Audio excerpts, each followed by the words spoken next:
Inamin ni Pangulong Ferdinand Marcos Jr. na hindi madali ang pagpuksa sa korupsyon dahil sa malalim na pagkakaugat nito sa sistema. Sa isang joint press conference sa Malacanang, binigyan diin ng Pangulo na seryoso ang pamahalaan sa pagtugis sa mga tiwaling opisyal at pagwawakas sa mga abusong gawain sa gobyerno. Ayon kay Marcos, kailangang baguhin ang administrasyon ng mga nakasanayang kalakaran para maipakita na hindi napapayagan ang mga gawaing nagbubunsod ng korupsyon. Daig pa ng Pangulo, patuloy ang pagtukoy at pagpapanagot ng mga individual na mapapatunayang nasangkot sa mga katiwaliang gawain. Iginit din ni Marcos na bagamat mahirap ang laban kontra korupsyon, nananatiling matatag ang paninindigan ng kanyang administrasyon na linisin ang pamahalaan at panagutin ang mga lumalabag sa batas. To find those who are found to be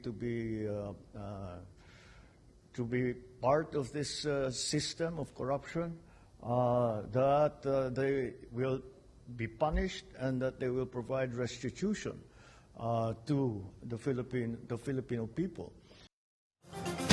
Ang tinig na yan ay mula kay Pangulong Ferdinand Marcos Jr.